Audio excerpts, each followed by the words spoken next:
जय हिंद साथियों, स्वागत है आप सभी का संपूर्ण जीके जीएस चैनल पर।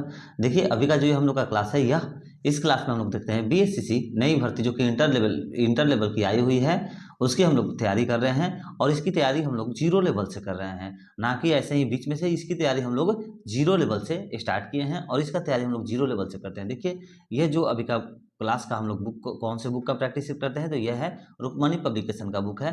देखिए, बीएससीसी के लिए बहुत ही ज़्यादा ये महत्वपूर्ण बुक है। और इससे पहले हम लोगों ने रुक्मणी पब्लिकेशन का एक क्वेश्चन बैंक था जिसमें टोटल 12 सेट्स दिए गए थे, तो हम लोगों ने वो क्वेश्चन बैंक्स को पहले कंप्लीट कर लिया है। तो जो भी बच्चे चैनल पर नए हैं, वो चैनल के प्लेलिस्ट में जाकर के सारे पहले के वीडियो को वॉच कर जाए, अगर आप लोग को जीरो लेवल से तैयारी करनी है तो। वरना नहीं तो अगर ऐसे ही वीडियो देखना है, वीडियो देखने से मतलब है, तब तो आप लोग देखते रहिए, कोई फायदा नहीं। अगर जीरो लेवल से तैयारी करनी है और इस पर जॉब लेनी है, तो आपको एकदम फिक्स हो जाइए ना कि टाइम पर क्लास करना ही पड़ेगा। और प्रतिदिन प्रैक्टिस सेट करके टेलीग्राम पर फ्री में पीडीएफ मिलेगा, वहां पर जाकर के फिर से आप लोगों को सेट मार करके अपने तैयारी को रिवाइज करके फिर से मजबूत करना होगा। तो देखिए, ये जो क्लास है, इसमें हम लोग टेस्ट सीरीज कर रहे हैं, विद डिस्कशन के साथ करते हैं। इसमें टोटल 24 सेट्स इसमें इस बुक में दिए गए हैं और हम लोगों ने अभी तक 8 सेट्स को पहले कंप्लीट कर लिया है। तो ये भी 8 सेट जो भी बच्चे नहीं देखे हैं, चैनल के प्लेलिस्ट में जाए या फिर वीडियो के डिस्क्रिप्शन में इसका लिंक दे दिया जाएगा, वहाँ से आप लोग जाकर के सारे वीडियो को पहले को वॉच कर लें। और देखिए, अभी के क्लास में हम लोग देखेंगे 9 नंबर प्रैक्टिस सेट। चलिए चलिए, तो आज का हमारा पहला क्वेश्चन देखिए। पहला क्वेश्चन कर रहा है, भारतीय संविधान के किस अनुच्छेद में यह प्रावधान किया गया है कि राष्ट्रपति की सहायता करने और उसे सलाह देने के लिए प्रधानमंत्री की अध्यक्षता वाली एक मंत्रिपरिषद होगी, जिसकी सलाह के अनुसार राष्ट्रपति अपने कार्यों का निर्वहन करेंगे। तो इसका सही आंसर हो जाएगा आपका अनुच्छेद 74(1). Option number C is the right answer. देखिए, भारतीय संविधान के अनुच्छेद 74(1) के 1 में यह प्रावधान किया गया है कि राष्ट्रपति की सहायता करने और उसे सलाह देने के लिए प्रधानमंत्री की अध्यक्षता वाली एक मंत्रिपरिषद होगी, जिसकी सलाह के अनुसार राष्ट्रपति अपने कार्यों का निर्वहन करेंगे। चलिए नेक्स्ट क्वेश्चन देखिए। सेकंड नंबर क्वेश्चन कह रहा है, सेकंड नंबर क्वेश्चन कह रहा है कि 14 वर्ष से कम उम्र के बच्चों को जोखिम भरे काम पर न लगाना किस अधिकार के प्रति संरक्षक है। तो इसका सही आंसर हो जाएगा शोषण के विरुद्ध। Option number A is the right answer. 14 वर्ष से कम उम्र के बच्चों को जोखिम भरे काम पर न लगाना शोषण के विरुद्ध संरक्षण का अधिकार है। ऑप्शन नंबर ए सही आंसर हो जाएगा आपका। और भारतीय संविधान के अनुच्छेद 24 में यह विधान है, ठीक है, अधीन है, ठीक है। भारतीय संविधान के अनुच्छेद 24 में यह दिया गया है। चलिए नेक्स्ट क्वेश्चन देखिए। थर्ड नंबर क्वेश्चन कह रहा है हमारा कि लोकतांत्रिक पूंजीवाद पर सर विश्वेश्वरैया योजना से प्रभावित रहा, ठीक है, और यह किस देश से प्रभावित है। तो यह अमेरिका देश से प्रभावित है। ऑप्शन नंबर ए सही आंसर हो जाएगा। देखिए, लोकतांत्रिक पूंजीवाद सर विश्वेश्वरैया योजना से प्रभावित रहा है और यह जो है अमेरिका देश से प्रभावित है। ऑप्शन नंबर ए राइट आंसर अमेरिका हो जाएगा। और विश्वेश्वरैया के द्वारा एक पुस्तक लिखी गई थी जो कि बहुत ही ज्यादा प्रसिद्ध हुई थी। आप लोग उसका नाम नोट कर लीजिए। उसका नाम है प्लान्ड इकोनॉमी फॉर इंडिया। उसका नाम क्या है उस पुस्तक का? Planned economy for India. चलिए नेक्स्ट क्वेश्चन देखिए। 4 नंबर क्वेश्चन हम लोग का कह रहा है कि पंचायती राज की अन्य संस्थाओं की तरह ग्राम पंचायत के लिए भी अनुदान का प्रावधान कौन संस्था करता है। तो इसका जो करता है राज्य वित्त आयोग करता है। Option number B is the right answer. देखिए, पंचायती राज के अन्य संस्था की तरह ग्राम पंचायत के लिए अनुदान का प्रावधान जो है राज्य वित्त आयोग करता है। ऑप्शन नंबर बी आपका सही आंसर हो जाएगा। और राज्य वित्त आयोग का गठन जो है संविधान के अनुच्छेद 243 और अनुच्छेद 243 के द्वारा किया जाता है। चलिए एक बार फिर से इसको नोट कर लीजिए। राज्य वित्त आयोग का जो गठन है यह संविधान के अनुच्छेद 243 और अनुच्छेद 243 के द्वारा किया जाता है। चलिए 5 नंबर क्वेश्चन देखिए कि किस पंचवर्षीय योजना के दौरान आपातकाल लगाया गया था और नए चुनाव हुए थे और जनता पार्टी चुनी गई थी। तो इसका सही आंसर हो जाएगा 5वीं पंचवर्षीय योजना। Option number C is the right answer. देखिए, 5वीं पंचवर्षीय योजना के दौरान आपातकाल लगाया गया था, नए चुनाव हुए थे और उस वक्त जनता पार्टी चुनी गई थी, जनता पार्टी चुनी गई थी। ऑप्शन नंबर सी आपका सही आंसर हो जाएगा 5वीं पंचवर्षीय योजना। चलिए नेक्स्ट क्वेश्चन देखिए। 6 नंबर क्वेश्चन कह रहा है कि किस महिला को भारतीय क्रांतिकारियों की माता कहा जाता है। तो इसका राइट आंसर हो जाएगा आपका मैडम भीकाजी कामा को कहा जाता है। Option number A is the right answer. Madam Bhikaji Cama को जो है भारतीय क्रांतिकारियों की माता कहा जाता है। भारतीय क्रांतिकारियों की माता कहा जाता है किसको? मैडम भीकाजी कामा को। और नोट रखिएगा कि मैडम कामा जो है प्रथम भारतीय है। मैडम भीकाजी कामा जो है यह प्रथम भारतीय हैं जिन्होंने विदेश में तिरंगा ध्वज स्टुटगार्ड में फहराया था, ठीक है। कहाँ पर फहराई थी? तो इन्होंने विदेशों में जो है तिरंगा ध्वज को फहराया था, ठीक है। और कहाँ पर, तो स्टुटगार्ट में फैलाया था। और कब अगर पूछते हैं तो इसको भी नोट रखिएगा, 1907 में 1907 में मैडम भीका जी कामा ने स्टुटगार्ट में देश का तिरंगा ध्वज फहराया था, ठीक है। चलिए नेक्स्ट क्वेश्चन देखिए, 7 नंबर क्वेश्चन कर रहा है कि राज्यसभा के सभापति होते हैं, राज्यसभा के सभापति यानी कि चेयरमैन होते हैं तो कौन होते हैं, तो इसका सही आंसर हो जाएगा उपराष्ट्रपति होते हैं। Option number B is the right answer. Rajya Sabha के सभापति उपराष्ट्रपति होते हैं। और राज्यसभा एक अस्थायी सदन है, इसको भी याद रखिएगा। राज्यसभा जो होता है यह एक अस्थायी सदन है। और राज्यसभा के सदस्यों का जो कार्य होता है वह 6 वर्ष का होता है। राज्यसभा के सदस्यों का जो कार्य होता है वह 6 वर्ष का होता है। चलिए नेक्स्ट क्वेश्चन देखिए, 8 नंबर क्वेश्चन कर रहा है कि भारत में मानव अधिकार सुरक्षा अधिनियम कब पारित हुआ। तो भारत में मानव अधिकार सुरक्षा अधिनियम जो है 1993 में पारित हुआ था। Option number C is the right answer. और राष्ट्रीय मानवाधिकार आयोग की स्थापना जो है 12 अक्टूबर 1993 ईस्वी में की गई थी। कब की गई थी, तो 12 अक्टूबर 1993, ठीक है। 12 अक्टूबर 1993 में राष्ट्रीय मानवाधिकार आयोग की स्थापना की गई थी। चलिए नेक्स्ट क्वेश्चन देखिए, 9 नंबर क्वेश्चन, आर्थिक दृष्टि से एक पिछड़े देश की विशेषता नहीं है। तो इसका आपका सही आंसर हो जाएगा आप लोग का कि प्राथमिक क्षेत्र में निम्न श्रम अनुपात। Option number D is the right answer. देखिए ये तीनों जो है ना, ये तीनों एक पिछड़े देश की विशेषता है, ठीक है। यह आर्थिक दृष्टि से एक पिछड़े देश की विशेषता, ये तीनों हो जाएगा। प्रति व्यक्ति निम्न आय, उच्च मृत्यु दर और उच्च निरक्षरता। मगर पूछ रहा है कि विशेषता नहीं है, तो विशेषता आपका यह नहीं है कि प्राथमिक क्षेत्र में निम्न श्रम और अनुपात। चलिए नेक्स्ट क्वेश्चन देखिए, 10 नंबर क्वेश्चन कर रहा है बांग्लादेश की आधिकारिक भाषा क्या है। तो बांग्लादेश की आधिकारिक जो भाषा है वह बांग्ला है। Option number D is the right answer, Bangla है। और बांग्लादेश की राजधानी कहाँ है अगर पूछते हैं तो इसको नोट कर लीजिए कि बांग्लादेश की राजधानी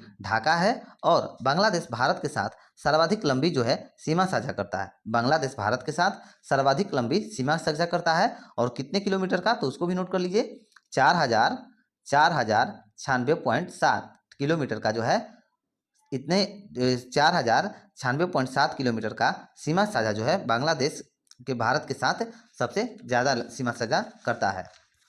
चलिए नेक्स्ट क्वेश्चन देखिए, 11 नंबर क्वेश्चन हम लोग का क्या कर रहा है कि पंचायत समिति के सदस्य, ठीक है। तो पंचायत समिति के सदस्य का हो जाएगा प्रत्यक्ष रूप से जनता द्वारा निर्वाचन किए जाते हैं। Option number C is the right answer. देखिए पंचायत समिति के सदस्य जो हैं प्रत्यक्ष रूप से जनता द्वारा निर्वाचित किए जाते हैं। ऑप्शन नंबर सी सही आंसर हो जाएगा। और भारत में पंचायती राज के 3 स्तर रहते हैं, ठीक है। भारत में पंचायती राज के भारत में 3 स्तर होते हैं, उसको नोट कर लीजिए आप लोग। ग्राम स्तर पर, ठीक है, ग्राम स्तर पर, प्रखंड स्तर पर और जिला स्तर पर, ये 3 जो है पंचायती राज के स्तर हैं। चलिए नेक्स्ट क्वेश्चन देखिए 12 नंबर क्वेश्चन कर रहा है कि भारत में प्याज उत्पादक में मुख्य राज्य कौन है। देखिए बहुत ही ज़्यादा वीवीआई क्वेश्चन है, बहुत ज़्यादा बेटा ये वीवीआई क्वेश्चन है कि भारत में प्याज उत्पादन में मुख्य राज्य कौन सा है। तो मुख्य राज्य आप लोग का हो जाएगा महाराष्ट्र है। Option number A is the right answer. Bharat में प्याज उत्पादक में मुख्य राज्य कौन है, तो महाराष्ट्र है। और भारत में नारियल उत्पादक में कौन है, तो उसको केरल है, ठीक है। भारत में नारियल उत्पादक में प्रथम स्थान पर कौन है, तो केरल है। और भारत में सब्जियों के उत्पाद के लिए प्रथम स्थान पर कौन है, तो इसको नोट कर लीजिए कि उत्तर प्रदेश है, ठीक है। सब्जियों के लिए उत्तर प्रदेश, और नारियल के लिए केरल, और प्याज के लिए महाराष्ट्र। ठीक उसी तरह से नोट करिए कि चाय का सबसे सर्वाधिक कहाँ पर होता है भारत में, तो असम। और भारत में रबड़ का उत्पादक सबसे ज़्यादा कहाँ होता है सर्वाधिक, तो यह भी केरल में ही होता है।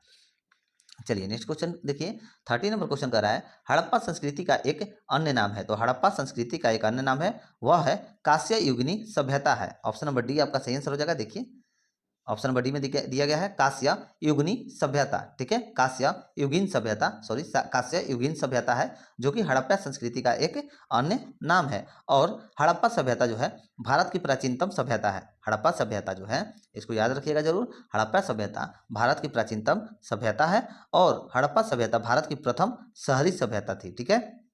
भारत की प्रथम शहरी सभ्यता कौन थी, तो हड़प्पा सभ्यता थी। इसको भी आप लोग जरूर नोट कर लीजिएगा।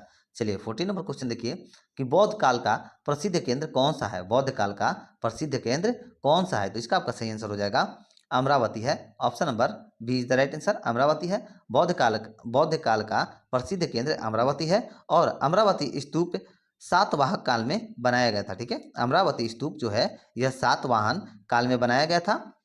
और सांची का जो स्तूप है वो अशोक द्वारा बनाया गया था। सांची का स्तूप जो है वह अशोक के द्वारा बनाया गया था। सभी टॉपिक्स को आप लोग नोट करते रहिएगा बच्चे, और टेलीग्राम पर आ जाइए। टेलीग्राम पर फ्री में पीडीएफ मिल जाएगा आप लोगों को, वहाँ से आप लोग फ्री में पीडीएफ लेकर के फिर से आप लोग आंसर मारिए, और उसके बाद फिर जो भी आप आंसर यहाँ से नोट किए रहते हैं फिर मैच करिए, मिलाइए कि आप लोगों का कितना सही हो रहा है।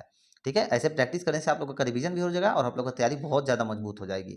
चलिए 15 नंबर क्वेश्चन देखिए, महरौली अभिलेख के किस सम्राट के संबंध में जानकारी प्राप्त होती है। ठीक है, महरौली अभिलेख के किस सम्राट के संबंध में जानकारी प्राप्त होती है। तो इसका सही आंसर हो जाएगा आप लोग का चंद्रगुप्त द्वितीय। Option number C is the right answer. देखिए, महरौली अभिलेख चंद्रगुप्त टू से संबंधित है, और महरौली का जो लोह स्तंभ जो है दिल्ली में स्थित है। महरौली का लोह स्तंभ कहाँ पर स्थित है, तो दिल्ली में स्थित है, और चंद्रगुप्त टू के दरबार में ही नवरत्न रहते थे। इसको भी आप लोग याद रखिएगा, चंद्रगुप्त द्वितीय के दरबार में ही नवरत्न रहते थे।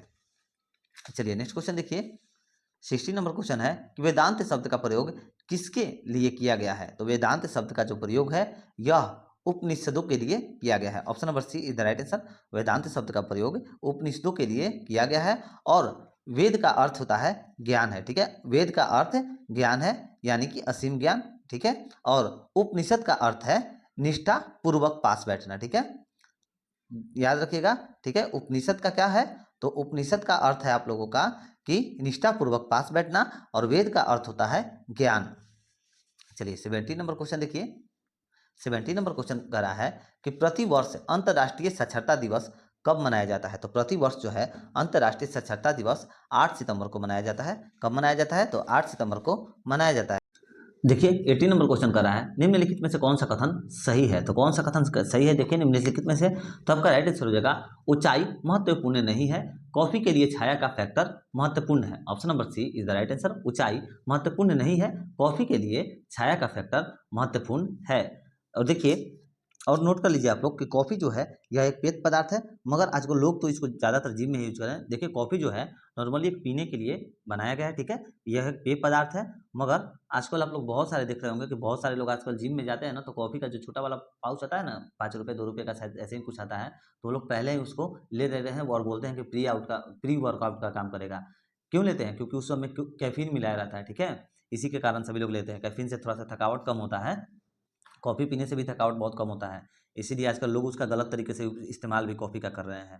तो देखिए और क्या कर रहा है, इससे और रिलेटेड कुछ टॉपिक्स आप लोग नोट करिए कि कॉफ़ी का भारत में सबसे अधिक उत्पादन कर्नाटक राज्य में होता है। कहाँ पर होता है सबसे अधिक उत्पादन, तो कर्नाटक राज्य में होता है। और ब्राज़ील जो है विश्व का सबसे बड़ा कॉफ़ी उत्पादक देश है। ब्राज़ील विश्व का सबसे बड़ा कॉफ़ी उत्पादक देश है। चलिए 90 नंबर क्वेश्चन देखिए, कह रहा है कि गन्ना की फसल लगभग कितने समय से में तैयार की जाती है। तो जो गन्ना की फसल है वह लगभग कितने समय में तैयार की जाती है, तो 12 माह में। Option number D is the right answer. गन्ना की फसल 12 माह में तैयार की जाती है, और भारत को गन्ना का जन्मभूमि भी माना जाता है। भारत को गन्ना का जन्मभूमि भी माना जाता है, और दक्षिण भारत के गन्ना में मिठास बहुत ही ज़्यादा होता है। इसको आप लोग नोट रखिएगा कि दक्षिण भारत में गन्ना में जो मिठास है सबसे ज़्यादा होता है। तो कभी भी गन्ना अगर खाने का मन करे दौड़ कर चले जाइएगा दक्षिण भारत। चलिए आगे देखिए, गन्ना से चीनी बनाने के बाद जो उसके अवशेष बचते हैं ना, गन्ना से चीनी जब बनाया जाता है तो उस प्रक्रिया के बाद जो भी अवशेष बचते हैं उससे कागज और कूट ये सब बनाए जाते हैं। चलिए नेक्स्ट क्वेश्चन देखिए, 20 नंबर क्वेश्चन कर रहा है, निम्नलिखित में कौन सी फसल रबी की नहीं है। ठीक है, निम्नलिखित में कौन सी फसल रबी की नहीं है, तो वो हो जाएगा आप लोग का मक्का। Option number D is the right answer, मक्का। देखिए मक्का जो है रबी फसल नहीं है, बल्कि मक्का एक खरीफ फसल के अंतर्गत आता है। ठीक है, मक्का जो है खरीफ फसल के अंतर्गत में आता है, और विश्व में सबसे अधिक मक्का का उत्पादन जो है यूएसए में होता है। विश्व में सबसे अधिक मक्का का उत्पादन कहाँ होता है, तो यूएसए में होता है। यूएसए में विश्व में सबसे ज्यादा मक्का का उत्पादक होता है। चलिए नेक्स्ट क्वेश्चन कर रहा है हमारा 21 नंबर क्वेश्चन कर रहा है कि भारत का अंतिम महान राजपूत शासक कौन था। तो इसका आपका सही आंसर हो जाएगा पृथ्वीराज चौहान थ्री थे। ठीक है, भारत का अंतिम महान राजपूत राजा जो था वह पृथ्वीराज चौहान थ्री था, और पृथ्वीराज चौहान थ्री को राय पिथौरा भी कहते थे। ठीक है, पृथ्वीराज चौहान थ्री को राय पिथौरा भी कहा जाता था। और पृथ्वीराज चौहान ने तराइन के युद्ध में सिहाबुद्दीन मोहम्मद गौरी को पराजित किया था। और कब किया था, तो 1191 ईस्वी में किया था।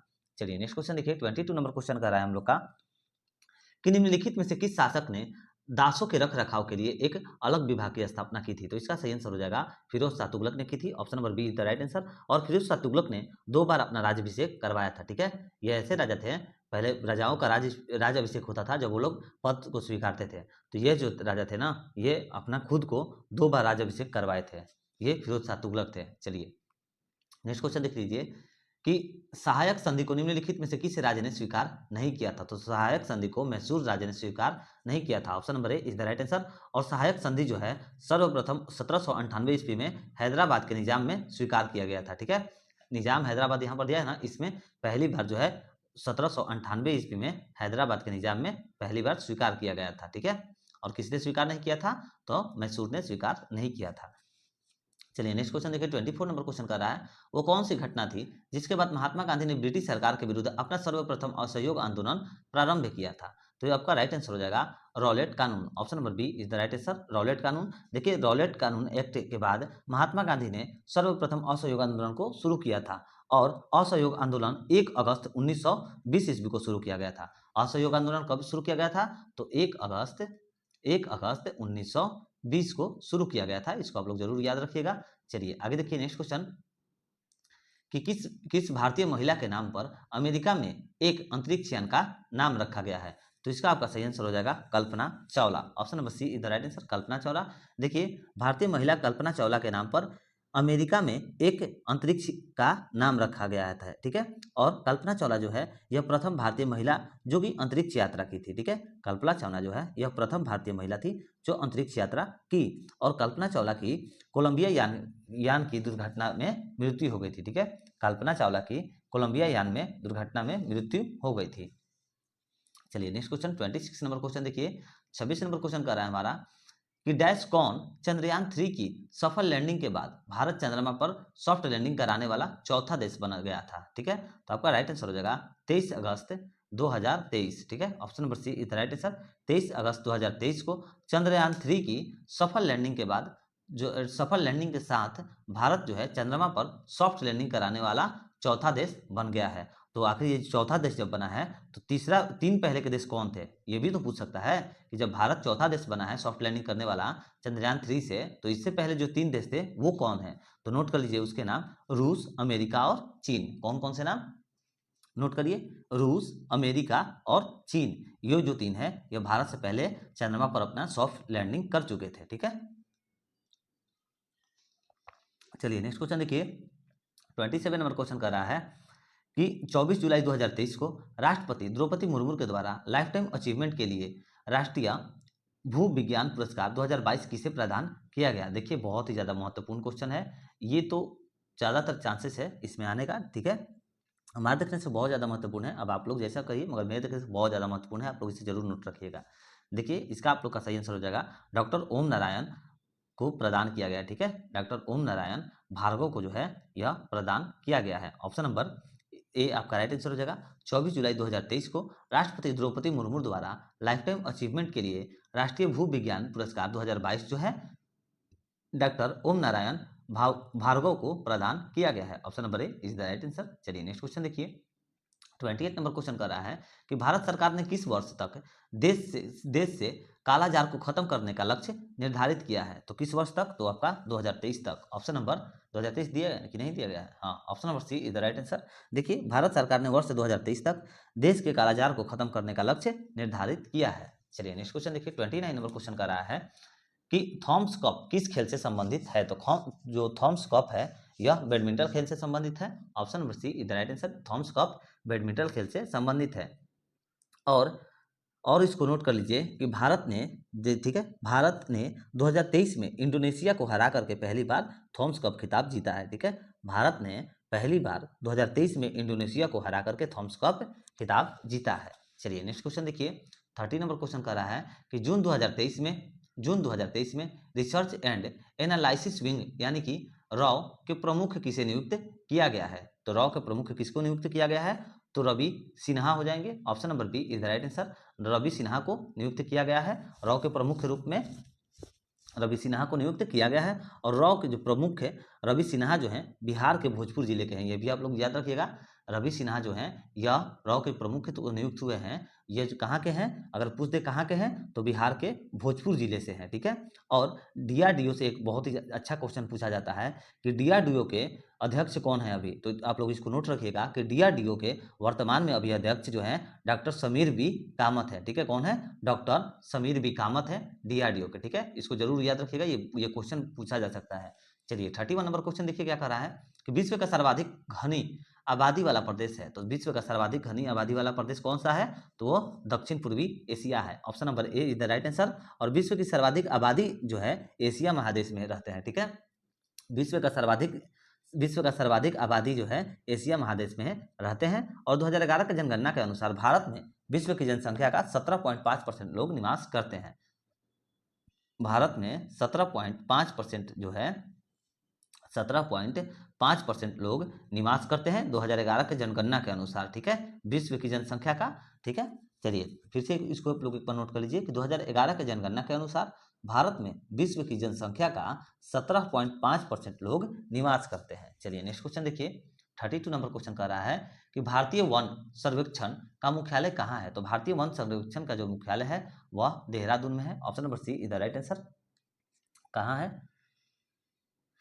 कहाँ है, तो देहरादून में है। आप लोग इसको जरूर याद रखिएगा, भारतीय वन सर्वेक्षण का मुख्यालय देहरादून में है। चलिए 33 नंबर क्वेश्चन देखिए, जब पवन पृथ्वी के घूर्णन के कारण अपनी दिशा बदल लेती है तो निम्नलिखित में से इसे किस नाम से पुकारते हैं, तो इसे जो है किस नाम से पुकारा जाता है, तो इसको जियोट्रॉपिक वाइंड के नाम से पुकारा जाता है, यानी कि भूविय क्षेपी पवन। ऑप्शन नंबर बी आपका सही आंसर हो जाएगा। जब पवन पृथ्वी के घूर्णन के कारण अपनी दिशा बदल लेती है तो उसे भूविक्षेपी पवन यानी कि जियोट्रॉपिक वाइंड कहते हैं, ठीक है। Option number B right answer हो जाएगा। चलिए नेक्स्ट क्वेश्चन देखिए 34 नंबर क्वेश्चन कर रहा है कि भूमध्य रेखा पर एक डिग्री अक्षांश की दूरी होती है, तो कितनी दूरी होते हैं भूमध्य रेखा पर, तो इसका सही आंसर हो जाएगा 111 किलोमीटर, ठीक है, 111 किलोमीटर। ऑप्शन नंबर सी आपका राइट आंसर हो जाएगा।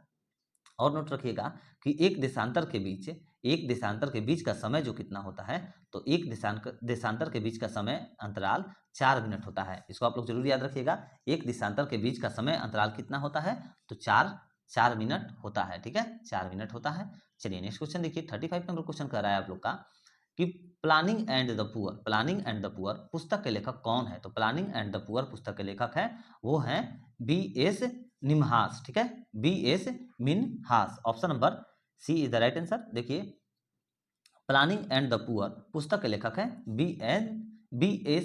Minhas. Option number C is the right answer. चलिए नेक्स्ट क्वेश्चन देखिए 36 नंबर क्वेश्चन कर रहा है कि विश्व बैंक जिसे अंतर्राष्ट्रीय पुण्य निर्माण तथा विकास बैंक भी कहते हैं उसका मुख्यालय है, तो इसका जो मुख्यालय है वह वाशिंगटन डीसी में है, ठीक है। इसका मुख्यालय कहाँ पर है, विश्व बैंक का मुख्यालय कहाँ पर है, तो आप लोग इसको याद रखिएगा वाशिंगटन डीसी में है। चलिए नेक्स्ट क्वेश्चन देखिए 37 नंबर क्वेश्चन कर रहा है 37 नंबर क्वेश्चन हम लोग का कह रहा है कि 24 अगस्त 2023 को शतरंज विश्व कप के फाइनल में भारत के रामेश्वर बाबू प्रज्ञानंद को किस देश के खिलाड़ी द्वारा पराजित किया गया है, तो किस देश के खिलाड़ी ने पराजित किया था, तो Norway. Option number A is the right answer, Norway देश के खिलाड़ी के द्वारा पराजित किया गया है। चलिए नेक्स्ट क्वेश्चन 38 नंबर क्वेश्चन कर रहा है कि 11-12 जनवरी 2023 के बीच विधानसभाओं के अध्यक्षों का अखिल भारतीय सम्मेलन का आयोजन किस शहर में हुआ था, तो इसका आयोजन जो है यह जयपुर में हुआ था। Option number A is the right answer.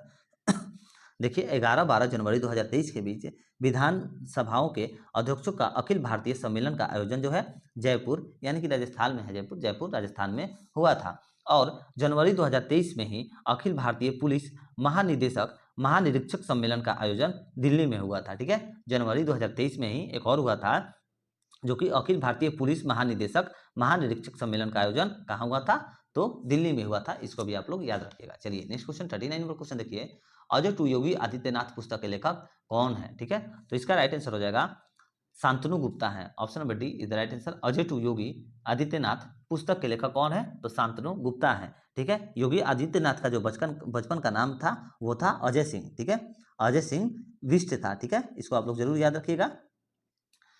देखिए बहुत सारे लोग नहीं जानते हैं कि योगी आदित्यनाथ का बचपन का नाम क्या था या फिर वो कौन से कास्ट के थे। आप देखिए यहाँ से आप लोग को सिंपल मालूम चल जाएगा कि अजय सिंह बिष्ट था आदित्यनाथ योगी का नाम पहले का, ठीक है। चलिए नेक्स्ट क्वेश्चन देखिए 40 नंबर क्वेश्चन कर रहा है कि शतरंज में पहली भारतीय महिला ग्रैंड मास्टर कौन है। शतरंज में पहली भारतीय महिला ग्रैंड मास्टर कौन है, तो इसका सही आंसर आप लोग का हो जाएगा एस विजय लक्ष्मी है। Option number A is the right answer. शतरंज में पहली भारतीय महिला ग्रैंड मास्टर जो है यह एस विजय लक्ष्मी है। Option number A is the right answer.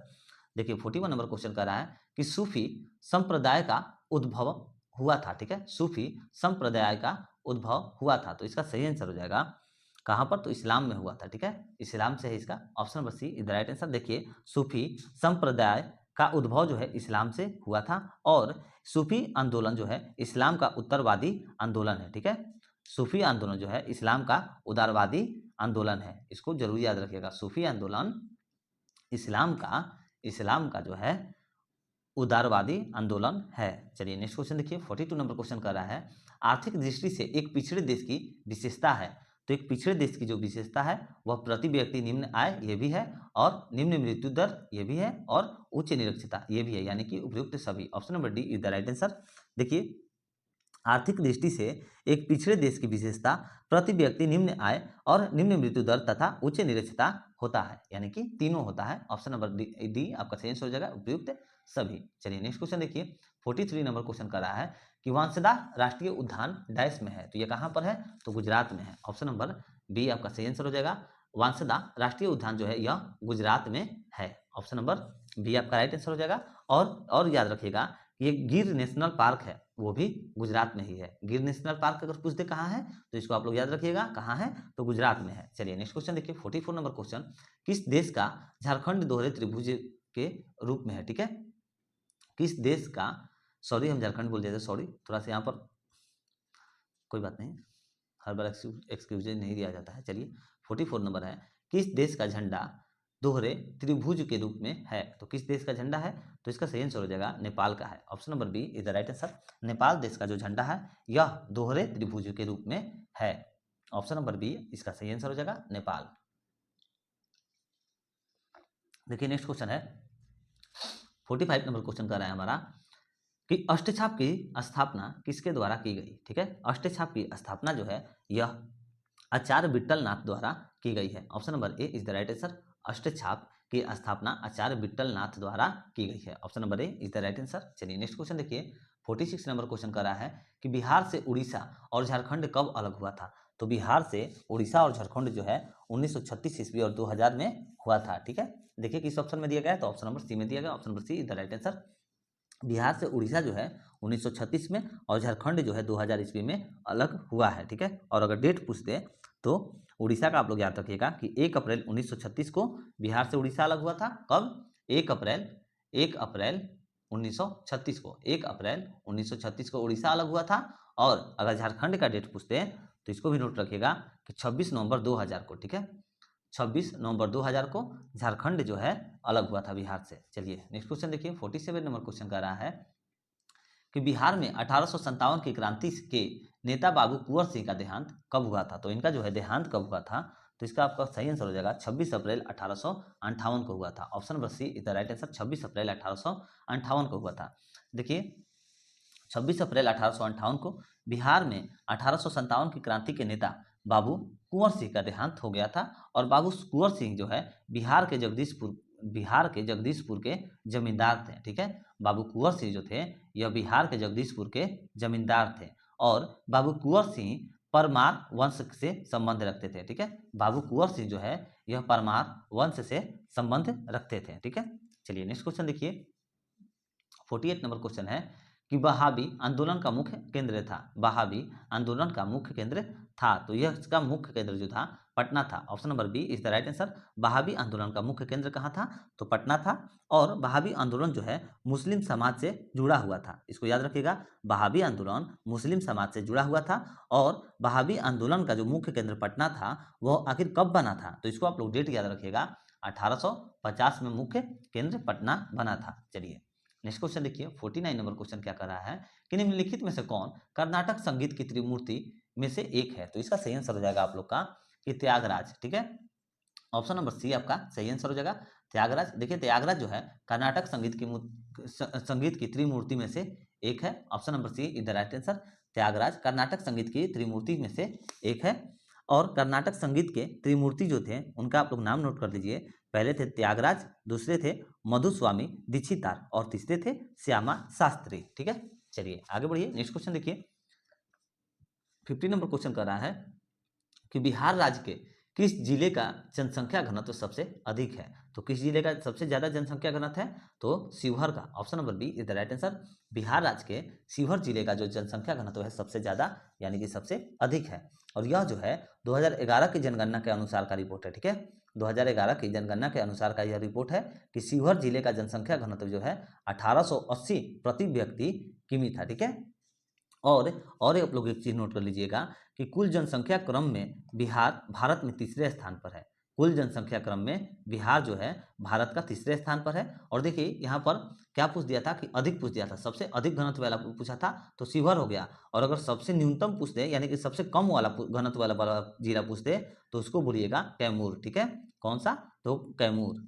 चलिए आगे बढ़िए। 51 नंबर क्वेश्चन कर रहा है, यदि चंद्रमा पर बम विस्फोटक हो तो उसकी आवाज पृथ्वी पर कितने समय के बाद सुनाई देगी।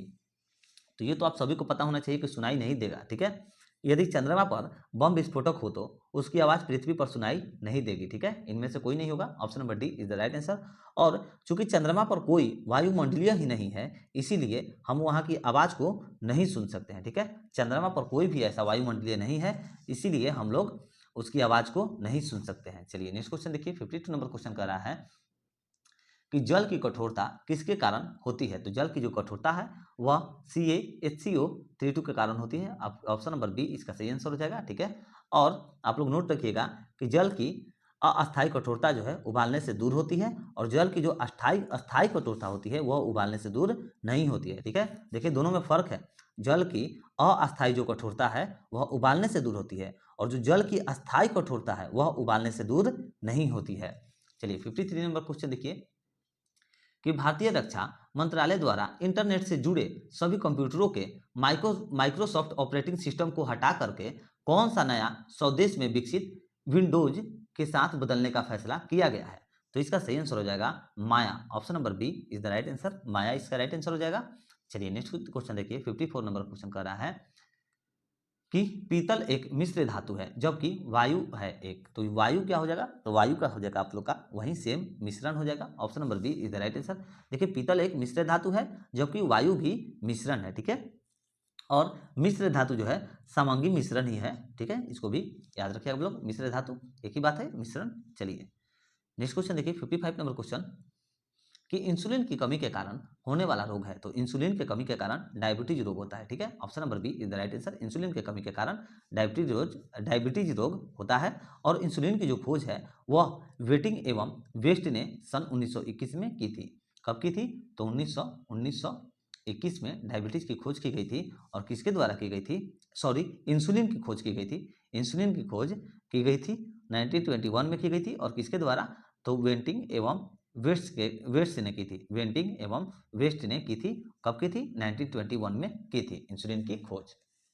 चलिए नेक्स्ट क्वेश्चन देखिए, 56 नंबर क्वेश्चन कर रहा है कि किस ताप पर H2O का घनत्व अधिकतम होता है। तो किस ताप पर जो होता है H2O का घनत्व अधिकतम होता है। तो इसका राइट आंसर हो जाएगा आप लोग का option number B 39.2 degree F। ठीक है, और देखिए H2L यानी कि जल का घनत्व जो है अधिकतम होता है, इसको भी आप लोग याद रखिएगा। और 4 डिग्री सेल्सियस 3.8 डिग्री सेल्सियस, ठीक है, लगभग बता रहे हैं 4 डिग्री सेल्सियस ही माना जाता है। पर जल का जो घनत्व है अधिकतम होता है। 4 डिग्री सेल्सियस पर जल का घनत्व जो है अधिकतम होता है। चलिए नेक्स्ट क्वेश्चन देखिए, इसी को बस सेल्सियस में अगर पूछ दे कि जल का घनत्व अधिकतम किस पर होता है, H2O यानी कि जल, इसका घनत्व जो है कि अधिकतम सेल्सियस में अगर पूछ दे तो याद रखिएगा 4 डिग्री सेल्सियस। चलिए 57 नंबर क्वेश्चन देखिए कि निम्नांकित में से कौन स्तनधारी नहीं है। तो जो देखिए मच्छर जो है यह स्तनधारी नहीं होता है। Option number D is the right answer. मच्छर जो है स्तनधारी नहीं होता है। देखिए 58 नंबर क्वेश्चन देखिए, निम्नलिखित विद्युत चुंबकीय तरंगों में से किसकी तरंग दैर्घ्य अधिकतम होती है। तो इसका राइट आंसर हो जाएगा आपका अवरक्त किरणों से। ठीक है, अवरक्त किरणों की, option number D is the right answer. देखिए अवरक्त किरणों की तरंग दैर्घ्य जो है सबसे ज्यादा अधिकतम होती है। Option number D is the right answer. और ये इसको याद रखिएगा, ये क्वेश्चन पूछा गया है पहले, ये बहुत ही ज्यादा VVI क्वेश्चन है, ये क्वेश्चन पहले पूछा गया है। ठीक है, और देखिए लाल रंग का जो रंग दैर्ध्य होता है ना, ये सबसे अधिक होता है।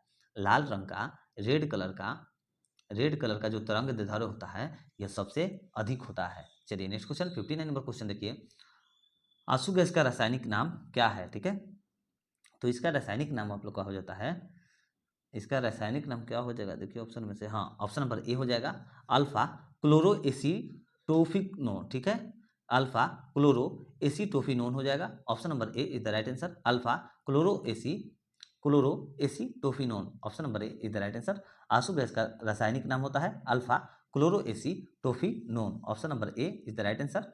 और इसका जो फॉर्मूला क्या होता है, आंसू गैस का फॉर्मूला जो है क्या होता है, तो वो इसका फॉर्मूला आप लोग नोट कर लीजिए, लिखते रहे, नोट कर लीजिए। ठीक है, चलिए ये इसका फॉर्मूला होता है CCl3NO2। चलिए नेक्स्ट क्वेश्चन देखिए, 60 नंबर क्वेश्चन कह रहा है कि यदि किसी लेंस का आधा भाग काले कागज से ढक दिया जाए तो उसके द्वारा उत्पन्न प्रतिबिंब, तो उसके द्वारा जो उत्पन्न प्रतिबिंब होता है वह उसकी चमक कम हो जाएगी। Option number C is the right answer. यदि किसी लेंस का आधा भाग काले कागज से ढक दिया जाए तो उसकी चमक जो है कम हो जाएगी। ऑप्शन नंबर सी सही आंसर हो जाएगा। चलिए नेक्स्ट क्वेश्चन देखिए, 61 नंबर क्वेश्चन कर रहा है कि मानव नेत्र के संबंध में निम्नलिखित में से कौन सा कथन सही है? तो मानव नेत्र के संबंध में जो कथन सही है वो हो जाएगा आपका ऑप्शन नंबर ए, नेत्र का लेंस रेटिना पर प्रकाश केंद्रित करता है। ऑप्शन नंबर ए इसका सही आंसर हो जाएगा। और देखिए नेत्र लेंस यानी कि पुतली आइरिस के पीछे होता है, नेत्र लेंस जो पुतली आइरिस के पीछे होता है, पुतली और आइरिस एक ही है। ठीक है, पुतली का ही नाम है आइरिस। देखिए नेत्र लेंस जो होता है पुतली के पीछे होता है, इसको आप लोग जरूर याद रखिएगा। और रेटिना पर वस्तु का प्रतिबिंब जो है उल्टा एवं वास्तविक बनता है, इसको भी आप लोग याद रखिएगा कि रेटिना पर वस्तु का प्रतिबिंब जो है उल्टा एवं वास्तविक बनता है। देखिए 62 नंबर क्वेश्चन कर रहा है हम लोग का कि निम्नलिखित में से किस सूचक के साथ बेकिंग सोडा का विलयन मिलाने पर हरा रंग प्राप्त होता है? तो इसका सही आंसर हो जाएगा आपका कि इसका राइट आंसर हो जाएगा आप लोग का चाइना रोज। ठीक है, option number D is right answer, China rose हो जाएगा आपका इसका सही आंसर। बेकिंग सोडा का जो घोल चाइना रोज संकेतक के साथ हरा रंग देता है। ठीक है, और बेकिंग सोडा को सोडियम बाइकार्बोनेट के नाम से भी जाना जाता है। ठीक है, बेकिंग सोडा को सोडियम बाइकार्बोनेट नाम से भी जाना जाता है। और सोडियम बाइकार्बोनेट का रासायनिक सूत्र नोट कर लीजिए आप लोग, इसका रासायनिक सूत्र होता है NaHCO3। ठीक है, यह जो है यह इसका रासायनिक सूत्र होता है सोडियम बाइकार्बोनेट का। चलिए 63 नंबर क्वेश्चन देखिए, 63 नंबर क्वेश्चन कर रहा है कि ब्लू बेबी सिंड्रोम निम्नलिखित में से किसके कारण होता है? तो ब्लू बेबी सिंड्रोम जो है यह मिथोमोग्लोबिन के कारण होता है, मिथोमोग्लोबिन के कारण होता है। Option number D is the right answer, blue baby syndrome जो है मिथोमोग्लोबिन के कारण होता है। ऑप्शन नंबर डी आपका सही आंसर हो जाएगा। और ब्लू बेबी सिंड्रोम के परिणात्मक स्वरूप शिशुओं में त्वचा का जो नीलापन हो जाता है। ठीक है, ब्लू बेबी सिंड्रोम में जो है परिणात्मक स्वरूप जो है शिशुओं में त्वचा का रंग जो है वह नीलापन हो जाता है, तब मालूम चलता है कि ब्लू बेबी सिंड्रोम होता है। ठीक है, चलिए नेक्स्ट क्वेश्चन देखिए, 64 नंबर क्वेश्चन कर रहा है निम्नलिखित में से कौन सा कथन गलत है? निम्नलिखित में से कौन सा कथन गलत है? तो आपका सही आंसर हो जाएगा ऑप्शन नंबर ए, मानव शरीर में आयोडीन की कमी से एनीमिया होता है। यह कथन जो दिया गया है यह गलत है, मानव शरीर में आयोडीन की कमी से एनीमिया होता है, यह कथन गलत दिया गया है। और आयोडीन की कमी से घेंघा रोग होता है, आप लोग इसको याद रखिएगा, आयोडीन की कमी से घेंघा रोग होता है। और आयोडीन का जो मुख्य स्रोत होता है वह समुद्री मछली या फिर समुद्री भोजन या फिर हरी सब्जियां ये सब होती है। ठीक है, आयोडीन का मुख्य स्रोत क्या होता है? तो हरी सब्जियां, समुद्री मछली, समुद्री भोजन ये सब चीजें होती है। चलिए 65 नंबर क्वेश्चन देखिए कि साबुन को जल में घोलने पर जल के पृष्ठ तनाव पर क्या प्रभाव पड़ता है? तो इसका सही आंसर हो जाएगा आप लोग का घट जाता है। Option number B is the right answer, साबुन को जल में घोलने पर जल की पृष्ठ तनाव जो है वह घट जाती है। ऑप्शन नंबर बी आपका सही आंसर हो जाएगा। नेक्स्ट क्वेश्चन देखिए, 63 नंबर क्वेश्चन कर रहा है, देखिए Mg2P2O7 में P की ऑक्सीकरण संख्या है, तो P की ऑक्सीकरण संख्या जो है +5 होती है। Option number A is the right answer, +5 है। नेक्स्ट क्वेश्चन देखिए, 67 नंबर क्वेश्चन कर रहा है कि ऊर्जा के एक आदर्श पिरामिड में यदि हरे पौधों द्वारा 500 जूल सौर ऊर्जा ग्रहण की जाती है तो केवल डैश पौधे द्वारा अवशोषित करने के रखी जाएगी और बाकी पर्यावरण में लुप्त हो जाएगी। तो इसका सही आंसर हो जाएगा आप लोगों का 5 जूल हो जाएगा। ऑप्शन नंबर सी सही आंसर हो जाएगा। देखिए नोट करिएगा कि ऊर्जा के एक आदर्श पिरामिड में यदि हरे पौधे द्वारा 500 जूल सौर ऊर्जा ग्रहण की जाती है तो केवल 5 जूल पौधे द्वारा अवशेषित करके रखी जाएगी और बाकी पर्यावरण में लुप्त हो जाती है, लुप्त हो जाएगी। चलिए 68 नंबर क्वेश्चन देखिए, एक ट्रांसफार्मर मुख्यतः बनता है, तो एक ट्रांसफार्मर जो है यह मुख्यतः बदलता है तो क्या चीज में, तो यह जो है वोल्टेज को बदलता है। Option number B is the right answer. एक ट्रांसफार्मर मुख्यतः वोल्टेज को बदलता है, ऑप्शन नंबर बी आपका सही आंसर हो जाएगा। और ट्रांसफार्मर का सिद्धांत जो है माइकल फेराडे होता है, माइकल फेराडे ने किया था। ट्रांसफार्मर का सिद्धांत जो है माइकल फेराडे ने किया था। ठीक है, चलिए आगे देखिए। नेक्स्ट क्वेश्चन कर रहा है हमारा 69 नंबर क्वेश्चन कर रहा है कि प्राकृतिक रबड़ किसका बहुलक है। प्राकृतिक रबड़ जो है यह किसका बहुलक है, तो इसका सही आंसर हो जाएगा आइसोप्रीन का बहुलक है। Option number B is the right answer. प्राकृतिक रबड़ जो है यह आइसोप्रीन का बहुलक है। और प्राकृतिक रबड़ जो है यह थर्मोप्लास्टिक है, इसको भी आप लोग याद रखिएगा। प्राकृतिक रबड़ जो है यह थर्मोप्लास्टिक है। और प्राकृतिक रबड़ को कठोरता प्रदान करने के लिए कार्बन मिलाया जाता है इसमें। प्राकृतिक रबड़ को कठोर प्रदान करने के लिए, कठोरता प्रदान उसमें करने के लिए उसमें कार्बन को मिलाया जाता है। नेक्स्ट क्वेश्चन देखिए, निम्नलिखित में से कौन सा एक साधारण अस्थायी उत्तक है। तो कौन सा एक साधारण अस्थायी उत्तक है, तो इसका सही आंसर हो जाएगा पेरेनकाइमा। ठीक है, पेरेनकाइमा इसका सही आंसर हो जाएगा। ऑप्शन नंबर ए मृदुतक। ठीक है, मृदुतक। ठीक है, देखिए मृदुतक यानी कि पेरेनकाइमा एक साधारण अस्थायी उत्तक है। ऑप्शन नंबर ए आपका सही आंसर हो जाएगा। और पेरेनकाइमा जो है पाइपों के घाव भरने का कार्य करता है। ठीक है, पेरेनकाइमा पाइप, ठीक है, पादपों के घाव भरने का कार्य करता है। पेरेनकाइमा पादपों के घाव भरने का कार्य करता है। चलिए नेक्स्ट क्वेश्चन देखिए, 71 नंबर क्वेश्चन कर रहा है कि उच्च स्तर भाषा के स्रोत कूट को पंक्ति मशीन कूट में बदल देने वाले अनुवादक प्रोग्राम को क्या कहते हैं। तो इसको कहते हैं हम लोग कंपाइलर कहा जाता है इसको। Option number B is the right answer, compiler कहा जाता है।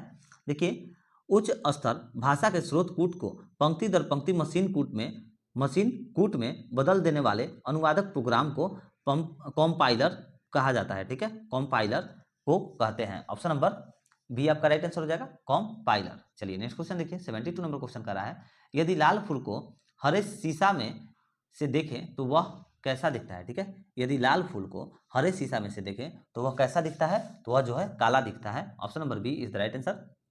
यदि लाल फूल को हरे शीशा में से देखा जाए तो वह काला दिखता है। और प्रकाश जिस रंग का परिवर्तन करते हैं उस रंग की वस्तु दिखाई देती है। प्रकाश जो है जिस रंग का परिवर्तन करते हैं उस रंग की हम लोगों को वस्तु दिखाई देती है। चलिए नेक्स्ट क्वेश्चन देखिए, 73 नंबर क्वेश्चन कर रहा है, माइकलसन मोर्ले प्रयोग आधार बना था। तो ठीक है, माइकलसन मोर्ले प्रयोग आधार बना था, तो इसका सही आंसर हो जाएगा ईथर परिकल्पना के पतन का। Option number C is the right answer. Michelson Morley प्रयोग ईथर परिकल्पना के पतन का आधार बना था। ऑप्शन नंबर सी आपका सही आंसर हो जाएगा। नेक्स्ट क्वेश्चन देखिए, एक डायोड। ठीक है, तो एक डायोड ये बहुत बार पूछा गया क्वेश्चन है, इसको आप लोग जरूर नोट करिएगा। ये क्वेश्चन बहुत बार पूछा गया है बच्चे कि एक डायोड, तो इसका सही आंसर हो जाता है केवल एक दिशा में चालन करता है। ठीक है, एक डायोड केवल एक दिशा में चालन करता है। ऑप्शन नंबर ए इसका सही आंसर हो जाएगा। देखिए नेक्स्ट क्वेश्चन, और हम लोग का आज का लास्ट क्वेश्चन है, डीएनए में प्यूरिन क्षार है। तो डीएनए में जो है प्यूरिन क्षार है, तो इसका सही आंसर हो जाएगा आपका कि एडेनिन व गुआनिन। ठीक है, एडेनिन एवं guanine. Option number B is the right answer. देखिए डीएनए में प्यूरिन क्षार एडेनिन एवं गुआनिन है। और डीएनए का डबल हेलिकस मॉडल जो है वाटसन एवं क्रिक द्वारा 1953 ईस्वी में प्रतिपादित किया गया था। कब, तो 1953 ईस्वी में जो है प्रतिपादित किया गया था। किनके द्वारा किया गया था, तो वाटसन और क्रिक के द्वारा किया गया था। और इस कार्य के लिए इन दोनों को जो है 1962 में नोबेल पुरस्कार दिया गया था। इस कार्य के लिए दोनों को 1962 में नोबेल पुरस्कार से सम्मानित किया गया था। तो साथियों यही था हम लोग का आज का टेस्ट सीरीज नंबर 9। देखिए थोड़ा सा बोलने की वजह से कल ज़्यादा थोड़ा सा क्लास ले लिए थे। कल कुछ जैसे कि सेट्स थे जो कि बहुत ही ज़्यादा प्रॉब्लम क्रिएट कर रहे थे, उसको रात भर जग करके कैसे भी सेट्स को तैयार किए हैं। थोड़ा सा प्रॉब्लम हो गया है तबीयत में लेकर के, तो थोड़ा सा पढ़ाने में भी कठिनाइयाँ हो रहा है। तो आप लोगों से थोड़ी सी आग्रह है कि थोड़ा सा इसको आप लोग मैनेज करिएगा। बाकी आगे हम सारे चीज़ को सही कर देंगे, धीरे धीरे हर चीज़ को सही करने की कोशिश करते हैं छात्रों। तो चलिए, अगर आप लोगों को वीडियो अच्छा लगता है, हेल्पफुल रहता है, तो प्लीज़ वीडियो को लाइक और शेयर जरूर करिएगा। और आप लोग अगर चैनल पर नए हैं तो चैनल को सब्सक्राइब जरूर करिएगा। तो चलिए मिलते हैं नेक्स्ट वीडियो में। जय हिंद, जय भारत।